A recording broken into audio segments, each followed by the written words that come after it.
our last video club excerpt concerning intrinsic values, and it seemed to fit here very appropriately. Let's look at video club number 6.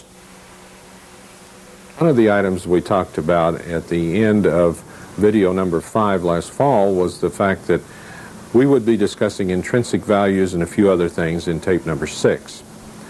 Let's take a moment to talk about intrinsic values before we look at some items from the Libby Company. We've always been led to believe that if we buy things of high intrinsic value, in other words, things with real or essential value, according to the dictionary, that we will be making a wiser investment than if we buy something that is just quickly produced with little or no effort. Cut glass has high intrinsic value, as you know. It takes 4 people to blow the blanks. It takes 4 people to cut it normally. And if any one of those people is slipshod in their efforts, the whole piece suffers. And yet what mixes this up is we read constantly in the paper about things with low intrinsic values that continue to increase. And I refer to such things as depression glass, carnival glass, pressed glass, patterned glass, coins, stamps, lithographs, baseball cards, for example. Now, one of the clues as to whether something is really caught on with the collectors is whether or not it's being reproduced.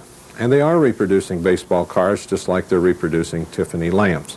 And therefore, people are becoming far more cautious. But it's easy to reproduce an item of low intrinsic value because it had very little workmanship on it to begin with. Another thing that gets it a little confusing is the auction market. Recently, a friend of mine who collects Carnival went to an auction where a piece of aqua opalescent Carnival, it's a hat pin holder and grape and cable pattern, went for $12,000. The auctioneer was lamenting the fact it would have gone for $20,000 if one of the other top 2 collectors had been to the auction, except his daughter got married that day. So the second bidder ended up getting it for $12,000 and saved $8,000 in not having to fight with the other one. Now, here's an item that probably cost less than a nickel to produce. It was probably given away at one time when it first reached the market, either at a carnival or at a picture show or at some affair like that. That's what they did with those things. Now, cut glass, of course, was never cheap. You read in the Pearson books that a set of a dozen goblets in the Queen's pattern cost $337 shortly after the Queen's came out. Now, if you put that against the average wage of a skilled union laborer in a glass plant who made $18 a week, you can see that it took 20 weeks of labor to acquire a dozen Queen's goblets. Now, if you would hypothetically take that same dozen goblets in the Queen's pattern, and let's just say, for example, they sold for $400 a piece, or $4,800 today, it would not take 20 weeks of labor to reach $4,800. So you can see the unit of exchange in today's market is much lower than it was in the old market.